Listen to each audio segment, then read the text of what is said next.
الحمدللہ رب العالمین والصلاة والسلام علی من کان نبیا و آدم بین الماء والطین وعلی آلہ و اصحابہ اجمعین اما بعد فاعوذ باللہ من الشیطان الرجیم بسم اللہ الرحمن الرحیم والذین آمنوا اشد حبا للہ صدق اللہ العظیم۔ بارگاہ رسالت میں درود پاک کا نذرانہ پیش کیجیے۔ اللہم صلی علی سیدنا مولانا محمد وعلی آل سیدنا مولانا محمد صلاۃ دائمۃ بدوام الملک الحی القیوم۔ آج کی ہماری اس روحانی تربیتی نشست کا عنوان ہے محبت الہی، اللہ تبارک و تعالی کی محبت۔ نبی پاک علیہ الصلوۃ والسلام کی احادیث اس سلسلے میں وارد ہوئی ہیں، وہ ہم آپ کے سامنے پیش کریں گے، اور اس کے بعد اس کی تشریح اور اس کے متعلق بزرگان دین اولیاء کاملین کے واقعات، ان کے معمولات، ان کے ارشادات بھی پیش کریں گے۔ وما توفیقی الا باللہ العلی العظیم۔ مسند امام احمد بن حنبل جلد نمبر 5 صفحہ نمبر 470 پر یہ حدیث موجود ہے۔ حضرت ابو رزین عقیلی رضی اللہ تعالی عنہ بارگاہ مصطفیٰ صلی اللہ علیہ وسلم میں سوال کرتے ہیں، یا رسول اللہ صلی اللہ علیہ وسلم، ایمان کیا ہے؟ سرکار نے فرمایا، ایمان یہ ہے کہ اللہ تعالیٰ اور اس کا رسول صلی اللہ علیہ وسلم تمہارے نزدیک سب سے زیادہ محبوب ہو جائے، یہ ایمان ہے۔ دوسری حدیث یہ بھی مسند امام احمد بن حنبل میں موجود ہے، جلد نمبر 4 صفحہ نمبر 412۔ سرکار دو عالم علیہ الصلوۃ والسلام نے فرمایا، تم میں سے کوئی بھی اس وقت تک مومن نہیں ہو سکتا جب تک اللہ تعالیٰ اور اس کا رسول صلی اللہ علیہ وسلم اس کے نزدیک سب سے زیادہ محبوب ہو جائیں۔ تیسری حدیث ترمذی شریف کتاب المناقب میں یہ حدیث موجود ہے۔ رسول اللہ صلی اللہ علیہ وسلم نے ارشاد فرمایا، اللہ تعالیٰ سے اس لیے محبت کرو کہ وہ تمہیں اپنی نعمتیں کھلاتا ہے، اور مجھ سے محبت کرو اس لیے کہ اللہ تعالیٰ مجھ سے محبت کرتا ہے۔ یہ ترمذی شریف کی حدیث۔ ان احادیث سے یہ ثابت ہوا کہ ہمارا ایمان اس وقت تک کامل نہیں ہوگا جب تک اللہ تعالیٰ اور اس کے محبوب صلی اللہ علیہ وسلم سے سچی محبت نہیں ہوگی۔ اور سچی محبت یعنی تمام کی محبت ایک طرف، اور اللہ تعالیٰ اور اس کے رسول صلی اللہ علیہ وسلم کی محبت ایک طرف۔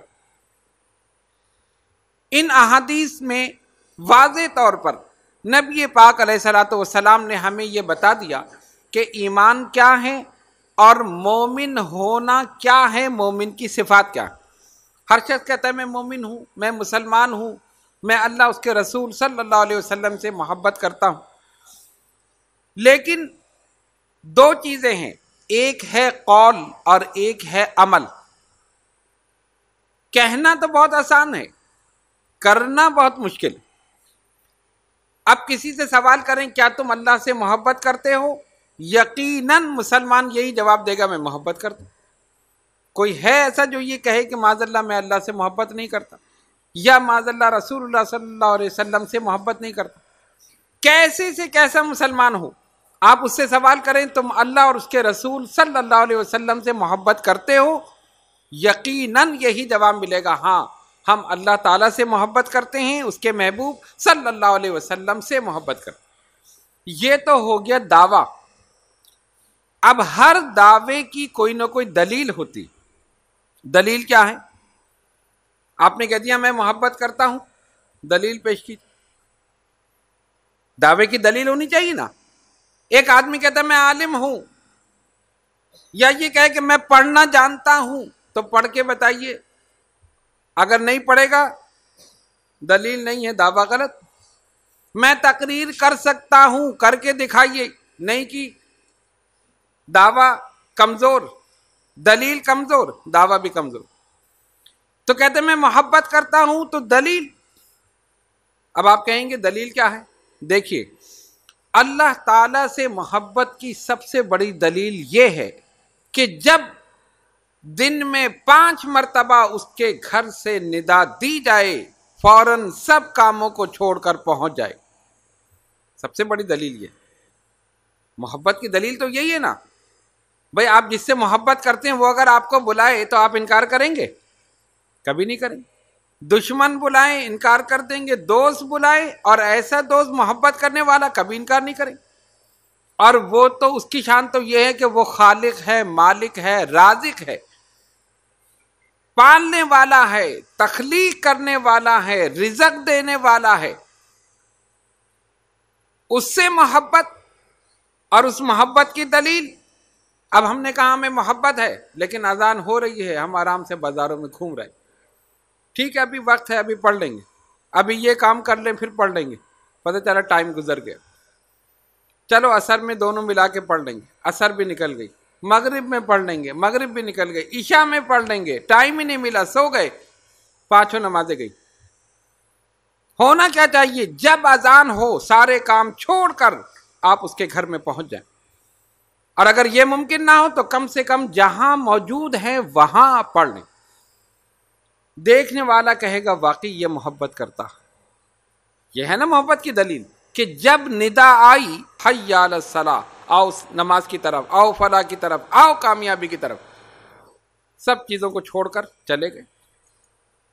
اور ایک تجربے کی چیز ہے، اگر آپ اپنے ذہن میں یہ رکھ لیں کہ اذان ہوتے ہی مجھے نماز پڑھنی ہے، آپ گھر میں ہیں، بازار میں ہیں، کہیں بھی ہیں، ایک فکر ذہن میں ہو، تو اللہ تعالیٰ یہ اس کا کرم ہے، اسی کی مہربانی ہے، ہمارا کچھ نہیں، اسی کی توفیق ہے کہ جب بندہ سوچتا ہے تو خود بخود انتظام بھی ہو جاتا۔ آپ دیکھ لیں، کچھ لوگ گھومتے رہتے جی ٹائم نہیں ملا نماز کا، ٹائم نکالو گے تو ملے گا نا۔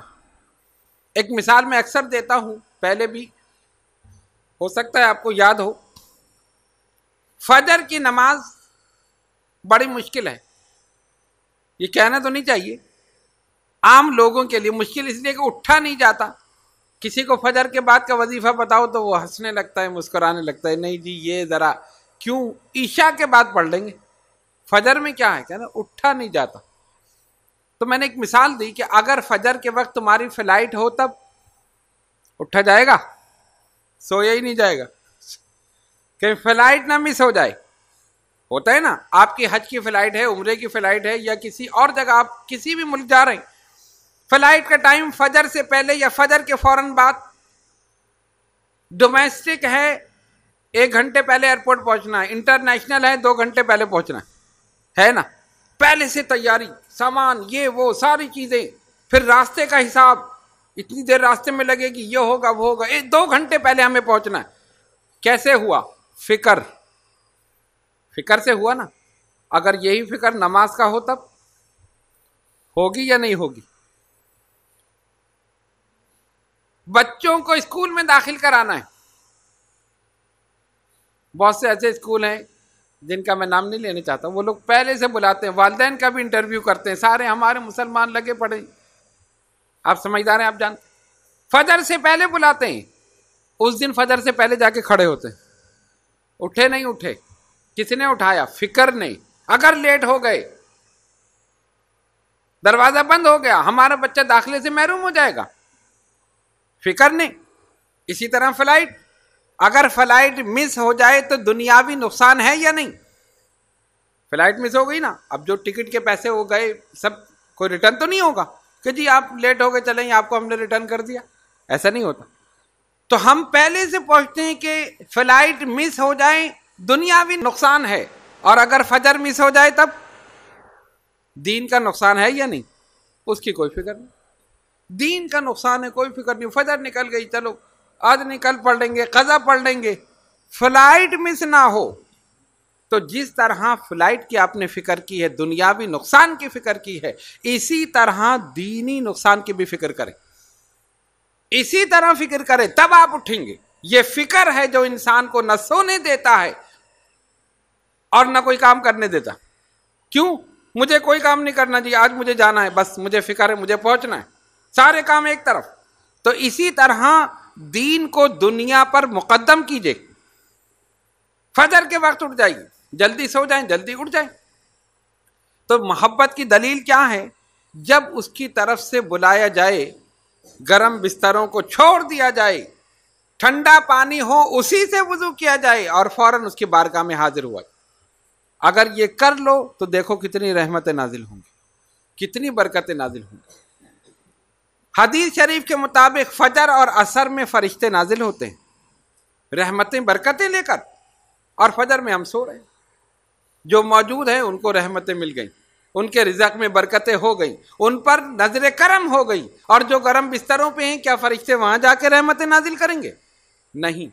میرے بزرگوں اور دوستوں، اللہ کی محبت کی دلیل یہی ہے کہ اٹھ جائے. اور بزرگان دین اولیاء کاملین کی تو بات ہی الگ ہے. حضرت ابراہیم ادہم بلخی رحمۃ اللہ علیہ بیت اللہ کا طواف کر رہے تھے. ایک عورت دعا کر رہی، اے الہ العالمین، تجھے اس محبت کی قسم جو تجھے میرے ساتھ ہے، میری یہ مراد پوری کر دے. اب الفاظ دیکھیے، اس محبت کی قسم جو تجھے میرے ساتھ ہے. ابراہیم ادم بلخی رحمۃ اللہ علیہ نے دیکھا، اس کے پاس گئے، بڑی جرت کر رہی ہے تو، بڑی دلیری کر رہی ہے. اس نے کہا کیا ہوا؟ کہا یہ جملہ تو دیکھ کیا کہہ رہی ہے. اس نے کہا کیا کہا؟ تو کہہ رہی ہے اس محبت کی قسم جو تجھے میرے ساتھ. پھر کیا کہوں؟ کہا یہ کہے اس محبت کی قسم جو مجھے تیرے ساتھ. ارے خود محبوب بن رہی ہے، اللہ کو محب بنا رہی ہے. خود محب بن، اس کو محبوب بنا. اور تجھے یہ کہنا چاہیے مولا میری یہ مراد پوری کر دے اس محبت کی قسم جو مجھ کو تیرے ساتھ ہے، اور تو کہہ رہی ہے جو تجھ کو میرے ساتھ. جانتے اس نے کیا جواب دیا؟ اس نے کہا ابراہیم تو اپنے طواف میں لگا رہے، یہ طالب و مطلوب محب اور محبوب کی بات تجھے کیا پتا. 40 سال ہو گئے آج تک میری تہجد کی نماز قضا نہیں ہوئی. 40 سال ہو گئے. یہ میری محبت کا نتیجہ نہیں، یہ اس کی محبت کا نتیجہ. ساری دنیا سو رہی ہوتی ہے، محو خواب ہوتی ہے، میرا رب مجھے اٹھا لیتا ہے، عبادت میں لگا لیتا ہے. یہ میری محبت کا نتیجہ نہیں، یہ اس کی محبت کا نتیجہ.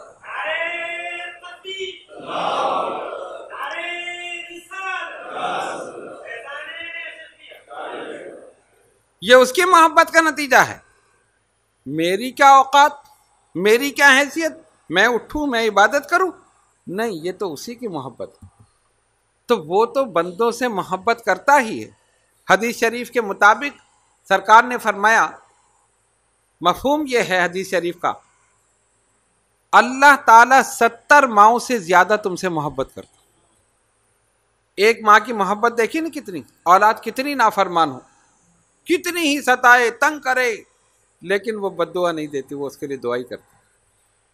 بچپن میں سردی کا موقع ہو، بچہ پیشاب کر دے، خود گیلے میں لیٹتی ہے، اس کو سوکھے میں لٹاتی.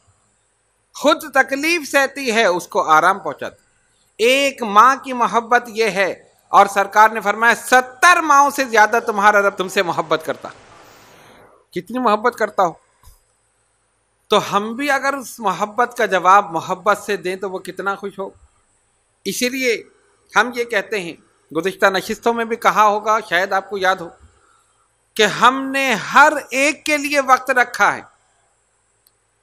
بیوی کے لیے وقت ہے، بچوں کے لیے وقت ہے، کاروبار کے لیے وقت ہے، نوکری کے لیے وقت ہے، کھیل تماشے کے لیے وقت ہے، گھومنے پھرنے کے لیے وقت ہے، کھانے پینے کے لیے وقت ہے. اس کے لیے بھی کچھ وقت ہے جس نے تمہیں پیدا کیا. کبھی سوچا اس کے لیے کیا وقت ہے؟ کہیں گے ہاں جی اس کے لیے وقت ہے. کیا کہنا؟ 5 نمازیں، یہ اسی کے لیے تو وقت ہے. ہم نے کہا یہ تو اس نے رکھا ہے، تم نے کیا رکھا؟ یہ 5 نمازیں تو اس نے رکھی نا، ہم نے تو نہیں رکھی. اس نے رکھی کہ 5 وقت میری بارگاہ میں حاضری دو. تم نے کیا رکھا؟ یہ تو فرض ہے، ڈیوٹی ہے تمہاری. اگر نہیں پڑھو گے سوال ہوگا قیامت، پوچھا جائے گا، سزا ملے گی. تم نے کیا رکھا؟ اسی کو سمجھانے کے لیے ایک بہت آسان میں بات کر دوں، ایک اوور ٹائم، ایک آفیشل ٹائم، دونوں ٹائم ہوتے نا. کسی کارخانے میں سب کام کر رہے ہیں، کسی کمپنی میں، کسی بھی جگہ، محکمے میں، آفس میں، 8 بجے سے 5 بجے تک سب کے لیے ٹائم ایک. سب کو 8 بجے پہنچنا ہے، 5 بجے چھٹی ہوگی، بس اس سے پہلے نہیں. اور 8 بجے کے بعد بھی نہیں آنا ہے، آؤ گے لیٹ لگے گی، تنخواہ کٹے گی سب کے لیے. اور ایک ہے اوور ٹائم، 5 بجے کے بعد 2 گھنٹے اور مزید، اور اوور ٹائم کا الگ سے ملتا ہے. لوگ آتے ہیں ہمارے پاس، دعا کرتے ہیں اوور ٹائم لگ جائے. کیوں لگ جائے؟ بچے ہیں، خرچہ ہے، پریشانی ہے. اوور ٹائم لگے گا، تنخواہ کے علاوہ ملے گا. اوور ٹائم کا مطلب یہی ہے نا، تنخواہ کے علاوہ. اسی طرح نماز آفیشل ٹائم، نماز آفیشل ٹائم ہے سب کے لیے. نوافل اوور ٹائم، تلاوت قرآن اوور ٹائم، درود تاج، دلائل الخیرات، دعائے حفظ البحر اوور ٹائم. یہ سارا اوور ٹائم ہے نا، یہ تو رب کی رضا کے لیے. نماز بھی بلا شبہ اس کی رضا کے لیے، اس کی اطاعت فرما برداری کے لیے، لیکن اپنی طرف سے الگ سے اس کو راضی کرنے کے لیے کرو. یہ ہے اوور ٹائم. اور اوور ٹائم کرو گے الگ سے ملے گا. ارے جب دنیا والے دیتے ہیں تو وہ خالق کائنات کیوں نہیں دے گا؟ اب ہمیں یہ ہوتا ہے نا کہ یہ بزرگان دین، ان کی کیوں عزت ہو رہی ہے؟ اہل سنت تو خیر نہیں، دوسرے زیادہ وہ کرتے ہیں نا. ان کے کیوں ہاتھ چومے جا رہے ہیں، ان کی کیوں عزت ہو رہی ہے، ان کا کیوں مقبرہ بنا، ان کا کیوں عرس ہوا. ارے دیکھو تو صحیح، انہوں نے کیا تھا. انہوں نے صرف نمازیں نہیں پڑھی ہیں، انہوں نے نوافل بھی پڑھے ہیں. انہوں نے راتوں کو جاگ کر ذکر اذکار بھی کیا ہے، انہوں نے تلاوت قرآن بھی کی ہے، انہوں نے اپنے رب سے سچی محبت کی ہے. یہ اسی محبت کا نتیجہ، یہ اسی محبت کا نتیجہ. تو تم بھی کرو، تمہارے ساتھ بھی یہی ہو. تم اس کو پکار کے تو دیکھو. کبھی آدھی رات کے بعد اٹھ کر وضو کر کے نفل پڑھ کے اپنی پیشانی سجدے میں جھکا کر اپنے گناہوں پر ندامت کے آنسو بہا کر دیکھو کتنی رحمتیں نازل کرتا. اچھا کہتے جی پتہ کیسے چلے، ہم عبادت کر رہے ہیں پتہ کیسے چلے قبول ہو رہی، ہم نوافل پڑھ رہے ہیں پتہ کیسے چلے قبول یا رد، کیسے؟ ہم نے کہا جب تم رات میں اٹھ جاؤ اور عبادت میں لگ جاؤ تو پہلی دلیل تو یہ ہے کہ رب تم سے راضی ہے، اسی لیے اس نے اٹھایا. ورنہ کتنے لوگ ہیں پھر رہے، رات گزار رہے ہیں، کوئی کھیل تماشے میں رات گزار رہا ہے، کوئی لہو و لعب میں رات گزار رہا ہے، کوئی خرافات میں گناہوں میں رات گزار رہا ہے. اس لیے تو قرآن نے کہا نا یبیتون لربہم، جو رات گزارتے ہیں رب کے واسطے. یہ نہیں کہا جو رات گزارتے ہیں وہی محبوب ہیں، وہی نیک بنتے، لربہم، رب کے واسطے. ورنہ ایک چوکیدار بھی رات گزارتا ہے چوکیداری کرتے ہوئے، چوکیداری کر رہے ہیں نا رات میں، اس نے بھی رات گزاری. کسی نے کھیل تماشے میں گزاری، کسی نے لہو و لعب میں، گناہ میں، کسی بھی چیز میں. قرآن نے کہا لربہم، رب کے لیے. اور پھر ان کی کیفیت بھی بتا دی، سجدم و قیاما، سجدہ اور قیام کرتے. جو رات گزارتے رب کے لیے سجدہ اور قیام کرتے وہ رب کے بندے ہیں، رب کے سارے بندے ہیں. لیکن اگر رب کسی کو کہہ دے یہ میرا بندہ ہے، حقیقت میں وہی بندہ. اب دیکھیں نا، ایک باپ کے 5 بیٹے ہیں یا 4 بیٹے ہیں، سارے بیٹے ہیں نا، انکار نہیں، لیکن ایک مطیع فرما بردار ہے تو باپ خوش ہوتا ہے، کہتا ہے یہ ہے میرا بیٹا، یہ ہے میرا بیٹا. تو اس نے یہ جملہ کہہ کر کیا باقی بیٹوں کے بیٹا ہونے کی نفی کر دی؟ نہیں. اس نے یہ نہیں کہا باقی میرے بیٹے نہیں ہیں، لیکن یہ ہے میرا بیٹا. کیا مطلب؟ اطاعت گزار یہی ہے، ہیں تو سارے ہی، فرما بردار یہی ہے، ہیں سارے ہی، لیکن محبت کرنے والا یہی ہے، ہیں سارے ہی، لیکن میرا حکم ماننے والا یہی. تو بلا شبہ رب کے سارے بندے ہیں، لیکن جس کو وہ اپنا بندہ کہہ دے حقیقت میں وہی اس کا بندہ. اور سارے بندے ان کی بندہ ہونے کی نفی نہیں ہے، لیکن محبت کرنے والا، اطاعت کرنے والا، فرما برداری کرنے والا وہی ہے. یبیتون لربہم. سجدم و قیام۔ پتہ یہ چلا کہ اللہ تعالی سے محبت کی دلیل ایک تو یہ ہے کہ اس کی اطاعت کی جائے، فرما برداری کی جائے، اور اس کے رسول صلی اللہ علیہ وسلم سے محبت کی جائے۔ ایک دلیل یہ ہے کہ جب ندا دی جائے اس کی طرف سے، یعنی جب بھی اذان ہو فوراً انسان کا دل اسی کی طرف جائے۔ اگر مسجد میں جا سکتے ہو تو وہاں جاؤ، اگر گھر میں وقت پر پڑھ سکتے ہو تو وہاں پڑھو، اگر سفر میں ہو، حضر میں ہو، جہاں بھی ہو، ایک فکر ہوگی ذہن میں، اللہ تعالیٰ موقع بھی فراہم کرے گا، نماز ادا ہو جائے۔ اور اگر فکر ہی نہیں ہے، ہاں جی پڑھ لیں گے، ایک نماز گزری، دوسری گزری، تیسری گزری، پھر کیا ہوتا ہے، پھر ضمیر پکارتا نہیں ہے، پھر وہ بے پرواہ ہو جاتا ہے۔ بہت سے ایسے بھی لوگ موجود ہیں، اللہ تعالیٰ محفوظ رکھے، کہ جو جمعے کی بھی نماز نہیں پڑھتے، عید بقرعید کی بھی نہیں پڑھتے۔ اللہ تعالیٰ معاف فرمائے، ایسے لوگوں سے بچائے اور ان کو بھی ہدایت عطا فرمائے۔ یہ اسی وقت ہوتا ہے جب لاپرواہی ہوتی ہے، شیطان مسلسل بہکاتا ہے، ایک نماز چھوڑی، دوسری، تیسری، چوتھی، ہوتے ہوتے جمعہ بھی غائب اور عیدین بھی غائب۔ تو اس لیے ہمیں پہلے سے یہ چاہیے کہ ایک تو جیسے ہی اذان ہو، ممکن ہو تو مسجد کا رخ کریں، اپنے سارے کاموں کو چھوڑ دیں۔ اگر آپ نماز کی وجہ سے کوئی کام چھوڑ دیں گے تو وہ کام ضرور پائے تکمیل کو پہنچ جائے گا، اور اگر کام کی وجہ سے نماز کو چھوڑ دیں گے تو پھر آپ خود دیکھ لیں کیا ہوگا۔ ہو سکتا ہے کہ کام ہو ہی نہیں، اور ہو سکتا ہے کہ اس میں نقصان ہو جائے۔ اس لیے اس بات کو خاص طور پر پیش نظر رکھیں، یہ حقیقت ہے، اور پریکٹیکل کر کے دیکھیں۔ کسی بھی کام میں ہو، وقت پر نماز ادا کر لیجئے، اس کے بعد کام کر لیجئے۔ خالق کائنات دیکھے گا، یہ میری وجہ سے اس نے اس دنیاوی کام کو چھوڑا ہے، اس کو پائے تکمیل کو پہنچا دی، اس میں برکت بھی ہوگی، رحمت بھی ہوگی، خدا کی نظر کرم بھی ہو۔ ترمذی شریف کی حدیث کتاب الدعوات میں موجود ہے، رسول اللہ صلی اللہ علیہ وسلم اس طرح دعا فرماتے تھے۔ کیا فرماتے ہیں؟ اے الہ العالمین، مجھے اپنی محبت عطا فرما، اور جو تجھ سے محبت کرتا ہے اس کی محبت، اور جو تیری محبت کے قریب کر دے اس کی محبت عطا فرما، اور اپنی محبت میرے نزدیک ٹھنڈے پانی سے زیادہ محبوب بنا دے۔ سرکار کی دعا، اپنی محبت میرے نزدیک ٹھنڈے پانی سے زیادہ محبوب بنا دے۔ اچھا، ہم اللہ سے محبت کریں، سرکار نے فرمایا اس لیے کہ وہ تمہیں نعمتیں کھلاتا ہے، تمہارا رب ہے، تمہارا مالک ہے، تمہارا خالق ہے، تمہارا رازق ہے۔ پھر فرمایا مجھ سے محبت کرو، وہ مجھ سے محبت کرتا۔ اور ایک حدیث میں فرمایا مجھ سے اس لیے محبت کرو کہ میں اس کا رسول ہوں۔ اور اللہ فرماتا ہے مجھ سے محبت کرنا چاہتے ہو تو میرے رسول سے محبت کرو، اور رسول فرما رہے ہیں اللہ سے محبت کرو۔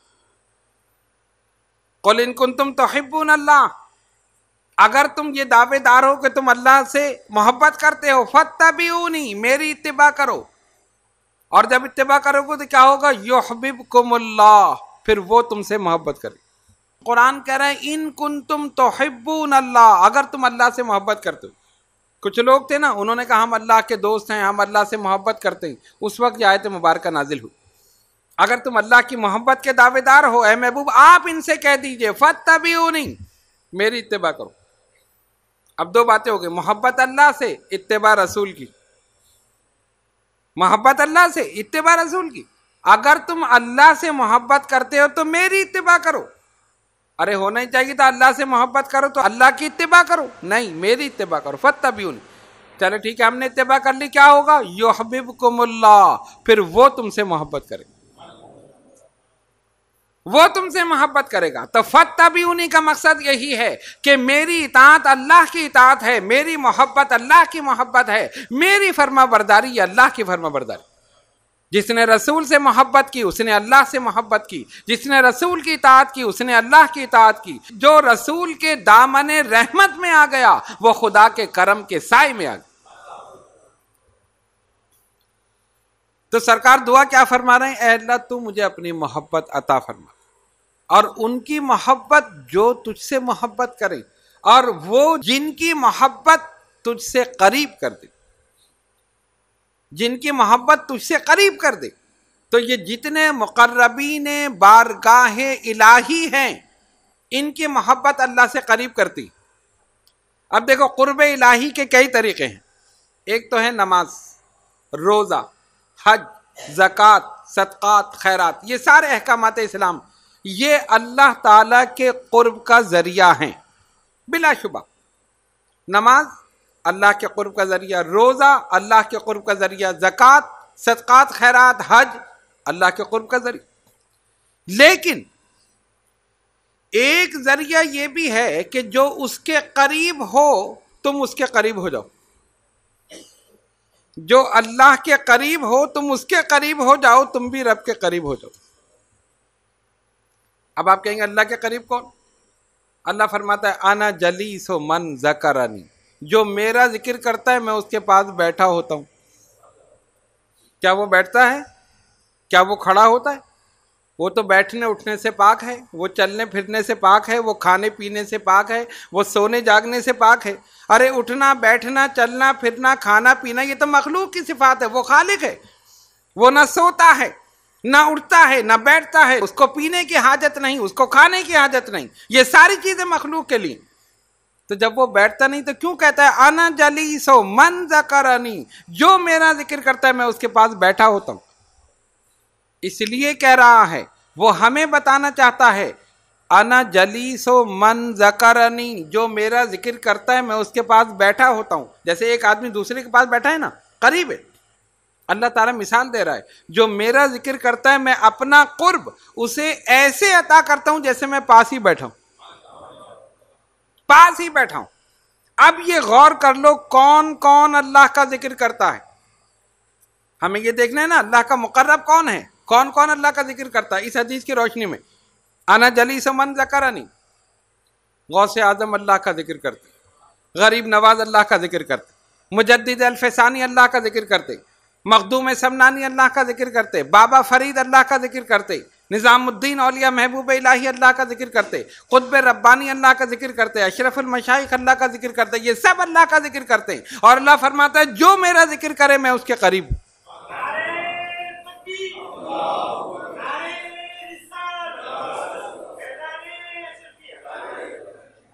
یہیں سے پتہ چل گیا کہ جو غوث اعظم کے قریب ہے وہ اللہ کے قریب ہے، جو غریب نواز کے قریب ہے وہ اللہ کے قریب ہے، جو مجدد الفسانی کے قریب ہے اللہ کے قریب ہے، جو مخدوم سمنانی کے قریب اللہ کے قریب۔ اسی لیے تو ہم ان کے دامن سے وابستہ ہوتے ہیں اور ان کا قرب حاصل کرتے ہیں کہ ان کو اللہ کا قرب حاصل ہے۔ جب ہم ان کے قریب ہوں گے ہم خود بخود اس کے قریب ہو جائیں۔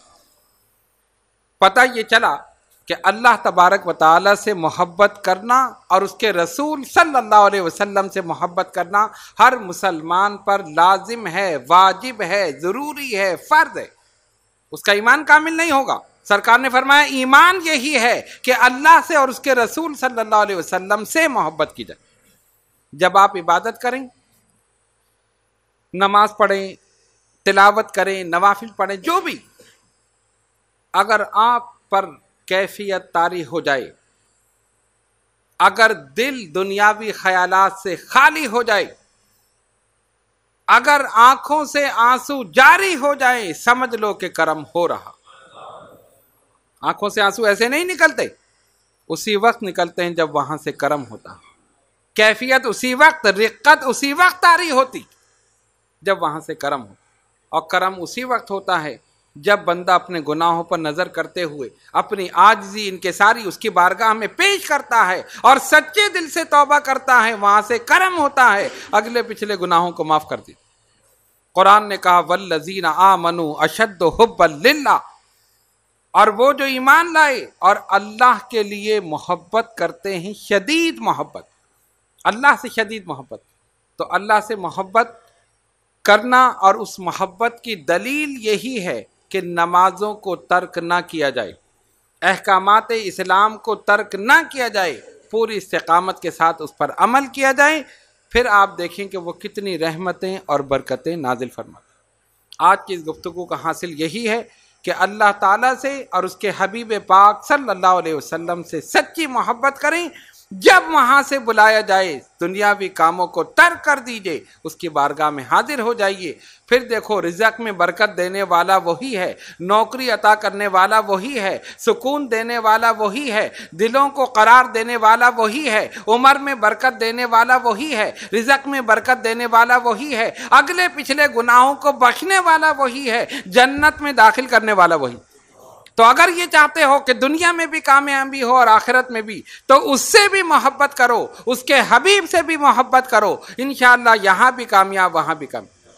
آئیے دعا کریں اللہ رب العالمین ہم سب کے صغیرہ و کبیرہ گناہوں کو معاف فرما. یا اللہ ہماری نمازوں کو قبول فرما، یا اللہ ہمارے سجدوں کو قبول فرما، یا اللہ جو بیمار ہیں انہیں شفاء کامل عطا فرما، جو کسی پریشانی میں مبتلا ہے ان کی پریشانیوں کو دور کر، جو قرض دار ہیں انہیں بار قرض سے دوشی فرما، جو بے اولاد ہیں انہیں نیک اولاد عطا فرما، جو اولاد نرینہ کی خواہش رکھتے ہیں مولا انہیں اولاد نرینہ عطا فرما. اے الہ العالمین یہ تمام حضرات اور خواتین جو دور دراز مقامات سے اس محفل میں اس نشست میں شرکت کے لیے حاضر ہوئے، مولا ان سب کی حاضری کو قبول فرما، ان سب پر اپنی رحمتیں برکتیں نازل فرما، ان کے علم میں عمل میں عمر میں برکت عطا فرما، ان کے روزگار میں ترقی عطا فرما، ان کی ظاہری باطنی روحانی جسمانی بیماریوں کو پریشانیوں کو ہمیشہ ہمیشہ کے لیے دور فرما.